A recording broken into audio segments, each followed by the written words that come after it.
বাংলাদেশে যে কি কি স্লোগান হয় দেখলাম তো কয়দিন, সেগুলো বলাও যাবে। স্বার্থে আঘাত লাগছে মানুষ কতটা দুশ্চরিত্র, বেহায়া, নির্লজ্জ হতে পারে আমরা তো দেখেছি। ভালো ভালো মানুষগুলোর মুখের ভাষা এতটা নোংরা, ভাবতে অবাক লাগে মুখের অবস্থা কি ফুলদানি না ডাস্টবিন। এত নোংরা কথা, প্রতিপক্ষকে ঘায়েল করা, আঘাত করা, কোনো ছাড় নাই। এগুলো শুনছেন আপনারা। এগুলো আমাদের জেনজেট যারা, ওদের জন্য বড় বড় উপহার আমাদের নেতৃবৃন্দ দিয়েছে।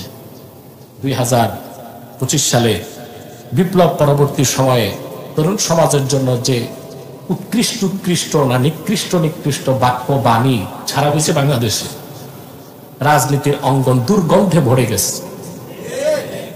এগুলো মুনাফিকের আলামত।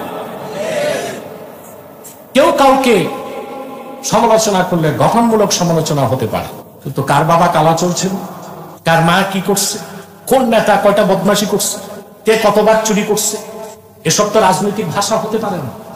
এগুলো তো সুস্থ রাজনীতিকে বিঘ্ন করে। আমাদের পলিটিক্যাল কালচার, রাজনৈতিক সংস্কৃতিটাই টক্সিন, বিষে ভরে গেছে। তবে এতগুলো মানুষের আত্মহুতির বিনিময়ে যে বিপ্লব পেয়েছেন আপনারা, আজে ব্যর্থ হয়ে যাচ্ছে, তার আরেকটা প্রমাণ আপনারা গোপালগঞ্জে দেখছেন। এগুলো দুঃখজনক। ভবিষ্যৎ বাংলাদেশের জন্য এগুলো অশনি সংকেত। আল্লাহ আমাদেরকে সহি সমাজ দান। তো মুনাফিকের খাতায় নাম উঠবে, তো এই জন্য জিহাদের আবার তাউইলে ফাসেদ অপব্যাখ্যা করে, বলে এখন বুলেট না ব্যালট, যাও ব্যালটে, ঘোড়ার ডিম জামানত রাখতে পারো কিনা দেখবো আমরা গুনে গুনে। ব্যালট দিয়া জিহাদ করবে, কি দিয়ে? প্রত্যেকটারে নির্বাচনের পর দেখবেন লোটা ভরাই দিচ্ছে, দেখছে নাই জনসমর্থ নাই, ভোট ব্যালট দিয়া বাংলাদেশ ফতে করবে, কেল্লা ফতে করবে। এত সহজ? এত সহজ না। ব্যালট দিয়া জিহাদ হয় না, বুলেট দিয়াই জিহাদ হয়। কি দিয়া হয়? আরে ভাই, বুলেটের জন্য শাহাদাত আঙ্গুলি লাগে, আর ব্যালটের জন্য এটা কি গালি? আরে ভাই, আপনারা কি মঙ্গল গ্রহ থেকে আসছেন নাকি? বুঝেন না? ব্যালটে কি লাগে আর বুলেটে আর ব্যালটে, এটার অর্থটা এইরকম হয়, নেতার প্রতীকে দিয়া দিলাম তোমারে, আল্লাহ হেদায়েত করুক। এই যে ইয়াকবিদুন আইদিয়াহুম, মুনাফিকরা হাতকে গুটিয়ে রাখে, এটার কয়টা ব্যাখ্যা? দান খয়রাত না করা, হাত গুটিয়ে রাখা, দোয়ায় হাত না তোলা। 3 নম্বর হচ্ছে জিহাদ তরক করা, জিহাদ না করা। গত জুমায় আমি ব্যাপক জিহাদের ব্যাপারে কথা বলেছি, মনে আছে আপনাদের? আপনারা রাতে যেই কথা বলে সকালে পান্তা ভাত খায় সব ভুলে যান, মনে রাখেন। 7 দিন কেমন মনে রাখছেন? এক পরিপক্ক আহমক মৌলবী জিহাদের অপব্যাখ্যা করছিল না? তো অপব্যাখ্যার উদ্দেশ্য কি? জিহাদ থেকে মানুষকে, তো জিহাদ যে করে না সেই তো মুনাফিক, আর জিহাদ থেকে যে সরায় সেই সাইয়্যিদুল মুনাফিকিন, সাইয়্যিদুল মুনাফিকিন। ঠিক কিনা? তাহলে আল্লাহ তাআলা বলেন নাসুল্লাহ ফানাসিয়াহুম, তারা আল্লাহকে ভুলে গেছে। মুনাফিকরা, আল্লাহ তাদের দিক থেকে রহমতের দৃষ্টি সরায় নিয়েছে। কথা বুঝতে পারছেন? ইন্নাল মুনাফিকিনা হুমুল ফাসিকুন, নিশ্চয় মুনাফিকরা হচ্ছে ফাসিকুন, খারিজুন আনিল হক, খারিজুন আনিল ইসলাম, তারা কাফের, ইসলামের বাইরে, তারা ইসলামের। এখন আপনাদের কাছে আমার প্রশ্ন, এই যে মুনাফিকদের চরিত্রগুলো বললাম, এরা কোন প্রকার মুনাফিক? কাফের মুনাফিক। এদের অন্যতম কাজ হচ্ছে সৎ কাজে অসৎ, সৎ কাজে নিষেধ, অসৎ কাজে। এটা কি হয় বাংলাদেশে? জি হয়। বিয়ে করা কি সৎ কাজ না? কথা বলেন। বিয়ে করা সৎ কাজ। তা আমাদের দেশে আইন করা হয়েছে, ছেলের বয়স যদি 21 না হয়, মেয়ের বয়স যদি 18 না হয়, এটা অসৎ কাজ। কথা বলেন। এটার নাম বাল্য বিবাহ। একটা সৎ কাজ, একটা হালাল কাজকে আমরা বাধা দিচ্ছি আইন দিয়া। কথা বলেন, হচ্ছে বাংলাদেশে? মানুষ মানুষকে মেরে ফেলতেছে। ওই যে একটা লোককে মিটফোর্ডে পাথর কুচলে হত্যা করা হয়েছে, মামলা হইতে 7 দিন লাগছে। আর কোথাও যদি পুলিশ খবর পায় বাল্য বিবাহ হচ্ছে, তাইলে দেরি নাই, ওখানে যে বর কনে দোনোজন অ্যারেস্ট। তারপরে বিআই দোনোটা অ্যারেস্ট, বাবুর্চি অ্যারেস্ট, মেহমানদের মধ্যে কিছু অ্যারেস্ট হবে সাক্ষীর জন্য।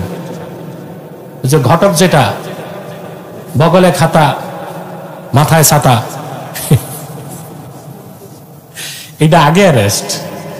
তুই দেখলি না বয়স 21 হয়ে, মেয়ের বয়স যে 18 হয় নাই, সব অ্যারেস্ট। আর 6 মাসে বেল নাই।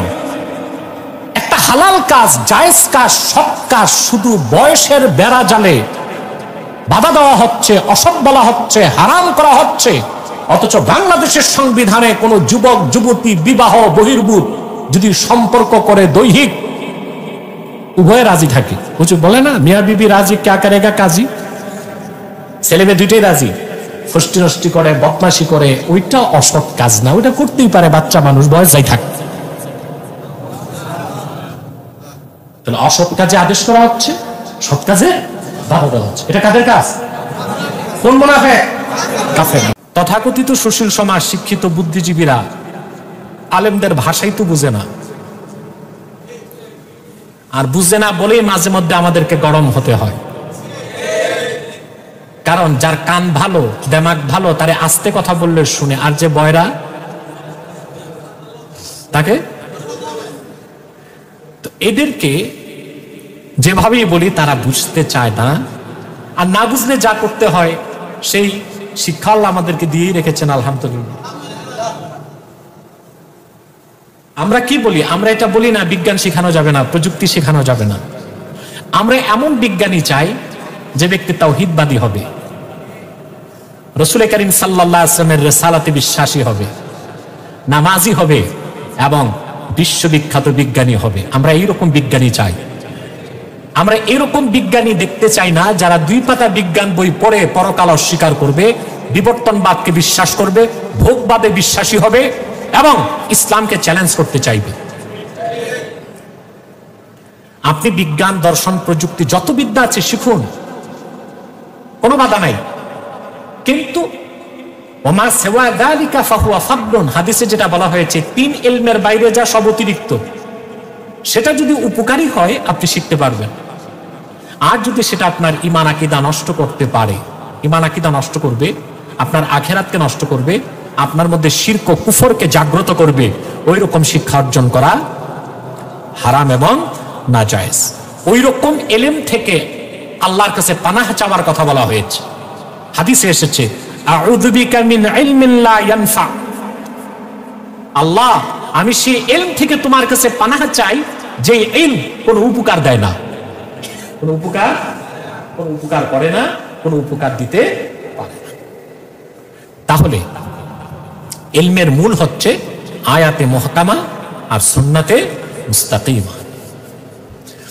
সুন্নাত আর হাদিসের মধ্যে উমুম ও খুসুসের সম্পর্ক। মুহাদ্দিসিন বলেন ইন্না বাইনা সুন্নাতি ওয়াল হাদিসে ওয়াজহাল উমুমি ওয়াল খুসুস। সুন্নাহ এবং হাদিসের মধ্যে আম ও খাসের সম্পর্ক। প্রত্যেকটি সুন্নাহই হাদিসের অন্তর্ভুক্ত, কিন্তু প্রত্যেকটি হাদিস সুন্নাহ নাও হতে পারে, ঠিক না? প্রত্যেকটি সুন্নাত কি হাদিস, কিন্তু প্রত্যেকটি হাদিস সুন্নাহ নাও হতে পারে। এই সূক্ষ্ম বিষয়টা অনেকে বুঝেন না, এই জন্য নিজেদের নাম রাখতেছে আহলে হাদিস, ঠিক না? না বুঝার কারণে।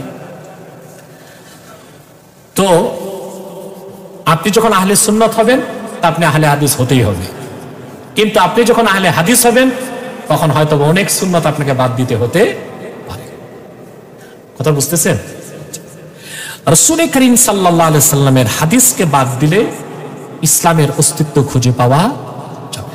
এ ব্যাপারে হয়তো আলোচনা হয়েছে বোধহয় হুজ্জিয়াতুল হাদিসের উপর আলোচনা হয়েছে না? এবং এ ব্যাপারে আমার অনেক ডিবেট আছে, সেগুলো দেখলে আরো উপকৃত হতে পারবেন আপনারা। এবং হাদিসের ধারাবাহিক ক্লাসে এই বিষয়গুলো আলোচনাতে আসবে ইনশাআল্লাহ।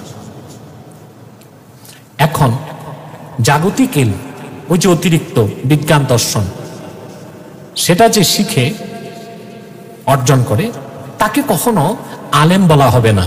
ওটা ইলম, কিন্তু সেটা শিখার দ্বারা সে আলেম হবে না, তাকে বলা যাবে মাহের। কি বলা যাবে? কিন্তু আয়াতে মুহকামা, সুন্নাত মুস্তাকিমা, ফারিজা, আদেলা, এই 3 ইলম যার কাছে থাকবে সে আলেম।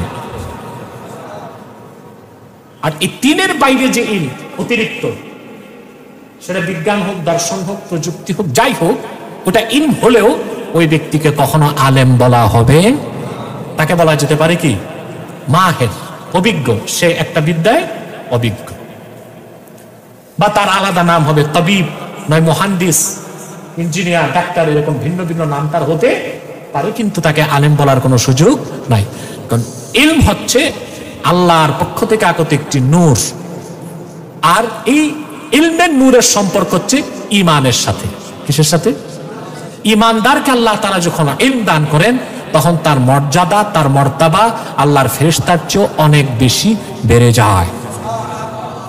আপনারা লক্ষ্য করে দেখেন, আল্লাহ যখন আদম আলাইহিস সালামকে তৈরি করতে চাইলেন, ফেরেশতারা আপত্তি করেছে না বাধা দিয়েছে? আপত্তি করেছে। বাধা দেবার ক্ষমতা কি ফেরেশতাদের ছিল? আল্লাহ বলেছেন, ইন্নী জাইলুন ফিল আরদে খলিফা, আমি পৃথিবীতে আমার খলিফা, স্থলাভিষিক্ত নিযুক্ত করতে চাই।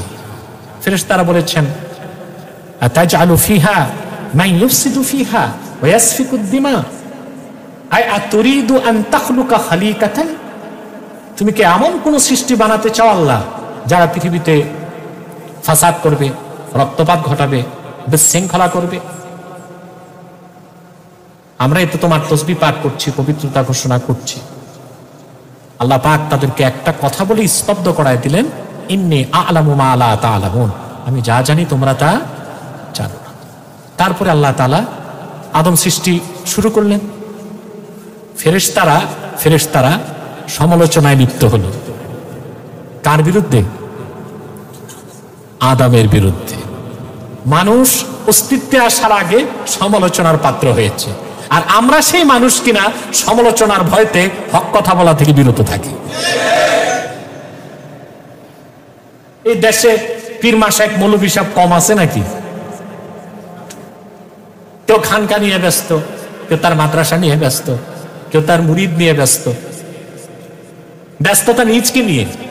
প্রত্যেকেই হক কথা বলা থেকে পাশ কাটেন, ভয়টাই প্রায় সমালোচনায়। এর জন্য আমি বলে থাকি, খুব বেশি জনপ্রিয়তা অনেক সময় মানুষকে ধ্বংস করে দেয়। মানুষ যখন জনপ্রিয় হয়ে যায়, তখন সে হক কথা বলতে বাধাগ্রস্ত হয়। যে আমি কথাটা বললে তো একটি পক্ষ নারাজ হবে, একটি পক্ষ, তখন আমার পপুলারিটি কমে যাবে। আহা, যে জনপ্রিয়তা আর জনসমর্থন আল্লাহ তার রাসূলের পক্ষে লাগবে না, ওই রকম জনপ্রিয়তা কোন মুসলমান প্রত্যাশা করতে পারে না। ওটা মানুষকে ধ্বংস করে দিবে। কি করে দিবে? তা আমরা সমালোচনাকে ভয় পাই, কিন্তু মানব জাতির আদিপিতা আদম আলাইহিস সালাম অস্তিত্বে আসার আগে সমালোচিত হলেন। এক ফেরেশতা আরেক ফেরেশতাকে বলতে লাগলো, ইয়াখলুকু রাব্বুনা মা ইয়াশা, আমাদের রব যা খুশি তা বানাবেন, খলিফা বানাবেন, বানাক। ফেরেশতার একটা চ্যালেঞ্জ করলেন, ওয়ালাকিন লা ইয়াখলুকা রাব্বুনা খালকান আকরামা ইলাইহি মিন্না, কিন্তু কখনো আমাদের রব আমাদের চেয়ে রেসপেক্টেড, মুআজ্জাজ, সম্মানিত কোন সৃষ্টি বানাবেন না। লা ইয়াখলুকা, কখনো বানাবেন না। এটা একটা চ্যালেঞ্জ হয়ে গেল না? হ্যাঁ। তারপরে ঘটনা আপনারা জানেন, আল্লাহ রাব্বুল আলামিন ফেরেশতাদেরকে একত্রিত করলেন, আদম আলাইহিস সালামকে তৈরি করলেন। তারপর আদমকে সবচেয়ে বড় দৌলত কি দিলেন? ওয়া আল্লামা আদামাল আসমাআ কুল্লাহা, আল্লাহ তাকে ইলম দান করলেন। কি দান করলেন? ফেরেশতাদের সামনে আল্লাহ আদমকে দাঁড় করায় দিলেন। তারপর শুরু হলো জ্ঞানের প্রতিযোগিতা। ফেরেশতাদেরকে বললেন, তোমরা এই জিনিসগুলোর নাম বলো। একটা নামও বলতে পারলো না, মস্তক নত করে দিল, মাথা নত করে বলল, ক্বালু সুবহানাকা লা ইলমা লানা ইল্লা মা আল্লামতানা। আল্লাহ, সবটুকুর পবিত্রতা তোমার, তুমি যে ইলম দিয়েছো এর বাইরে আমাদের কোনো ইলম নাই। আল্লাহ আদমকে বললেন, আদম একের পর এক সব নাম বলতে লাগলেন। এখন নূরের ফেরেশতার উপর মাটির আদম শ্রেষ্ঠত্ব পেল ইলমের কারণে। কিসের কারণে? ঠিক কিনা? আল্লাহ তাআলা বললেন তোমরা আগে বলেছো তোমাদের সম্মান আল্লাহর কাছে বেশি। ফেরেশতাদের চ্যালেঞ্জের যুক্তি কি ছিল? তারা বলেছিল ফেরেশতারা লিআন্নানা খুলিকনা ক্বাবলা ওয়া রাআইনা মা লাম ইয়ারা, আদম এখনো তৈরি হয়নি আর আমাদেরকে আল্লাহ কখন তৈরি করছেন? কত আগে। আমরা যা দেখছি আদম তো তা দেখে নাই, দেখার কারণে আমাদের ইলম বেশি, আদমের ইলম। অতএব যার ইলম বেশি তার দাম, কথা বলে না, যার ইলম বেশি তার দাম না যার পয়সা বেশি তার দাম বেশি? আমাদের দেশে অনেক মৌলবী সাহেব আছে 18, 20টা 22টা ডিগ্রি নিয়ে বসে আছে, ডিগ্রির অভাব নেই। আচ্ছা, এই 30-32টা ডিগ্রি যদি থাকে কিন্তু কথায় এলেম নাই, কাজে এলমের প্রকাশ নাই, লেখায় এলমের প্রকাশ নাই, এইরকম ডিগ্রি মারি গাধার পিঠে কিতাব রাখা। গাধার পিঠে, বুঝলেন?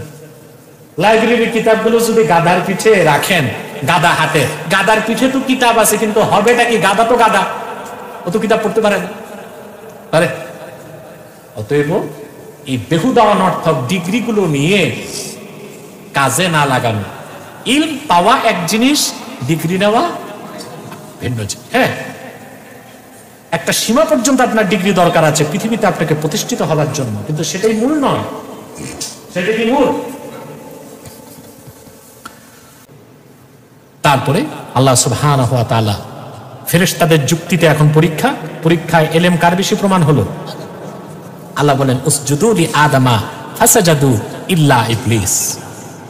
অনেক মূর্খ মানুষ বলে থাকে যে নূরের চেয়ে মাটির দাম বেশি, কারণ মাটির আদমকে নূরের ফেরেশতা সাজদা করছেন। এটা মূর্খতা। মাটি দিয়া বানানোর কারণে নূরের ফেরেশতা মাটির আদমকে সাজদা করে নাই, মাটির কারণে আদমের দাম বাড়ে নাই, ইলমের কারণে। ইলম হচ্ছে নূর মিন আনওয়ারিল্লাহ, ইলম হচ্ছে আল্লাহর আনওয়ারে মালাকুতে নূরের একটা অংশ হচ্ছে ইলম। সেই ইলমের নূরের কারণে আদমের দাম বেড়েছে, অতএব নূর বড় নূরকে সাজদা করেছে। মুনাফিক তৈরি হয় এ পৃথিবীতে কোনো ইহুদিদের ভেতরে মুনাফিক নেই, খ্রিস্টানদের ভেতরে মুনাফিক নেই, বৌদ্ধদের ভেতরে, হিন্দুদের ভেতরে কোনো মুনাফিক নেই। এটা তৈরি হয় শুধুমাত্র মুসলমানদের ভেতরে। আর বাংলাদেশে আমার মনে হয় ইসলাম না আসার পেছনে কারণ, কায়েম না থাকার পেছনে কারণ এই মুনাফিক মুসলমানগুলো দায়ী।